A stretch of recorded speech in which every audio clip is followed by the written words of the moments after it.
প্রিয় নেত্রকোনাবাসী, প্রিয় বাংলাদেশবাসী, বাংলাদেশে অসংখ্য হত্যাকাণ্ড ঘটেছে, অসংখ্য ঘটনা ঘটেছে। এর মধ্যে বড় একটি ঘটনা হলো 10টা অস্ত্রের চালান। যদি অস্ত্র হ্যান্ডেলই করতে না পারেন তাহলে নিয়ে আসেন কেন আপনি? আমাদের দক্ষিণ এশিয়াতে এই অস্ত্র কাহিনীর কারণে বাংলাদেশ সার্বভৌমত্বের হুমকির মধ্যে পড়েছে। অসংখ্য মানুষের জীবন বিপন্ন হয়েছে, পার্শ্ববর্তী আঞ্চলিক সংঘাত বিরাজ করেছে। আমরা দেখতে পেয়েছি বিচারের নামে প্রহসন হয়েছে। আমরা ভবিষ্যৎ বাংলাদেশে যারা সরকারি প্রশাসনে রয়েছেন, রাজনৈতিক চেয়ারে আসবেন, তাদেরকে বলতে চাই, ভবিষ্যৎ বাংলাদেশে সার্বভৌমত্বের উপর আঘাত আসে এমন কোন অযাচিত সিদ্ধান্ত আপনারা আর নিবেন না। আমি বাবর ভাইকে সম্মান করি, তারা নির্যাতিত নেতা, কিন্তু আপনার ওই কাজ আমি সমর্থন করি না। আপনার এই কাজের কারণে বিএনপি ক্ষমতায় আসতে পারে নাই।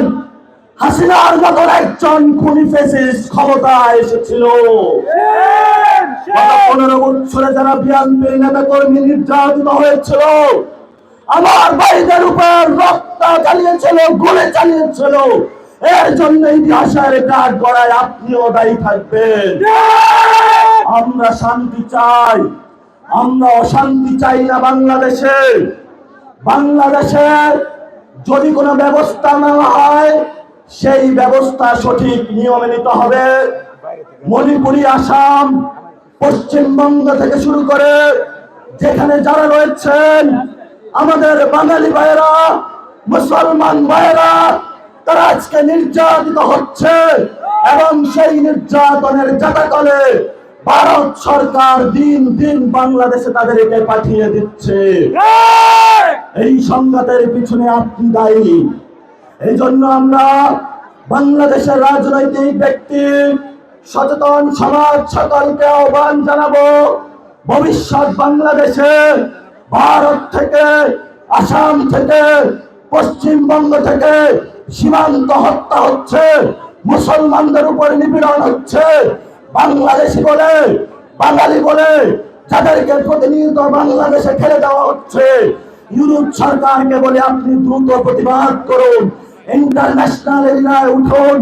আপনি যদি এই প্রতিবাদ লিপি না পাঠাতে পারেন, আপনার লেজিটিমেসি বাংলাদেশের মুসলমান, বাংলাদেশি বাঙালিদেরকে ব্যর্থতার দায় হিসাবে নিরাপত্তার জন্য আপনাকে ঐতিহাসিক কাঠ গড়ায় দাঁড়াতে হবে।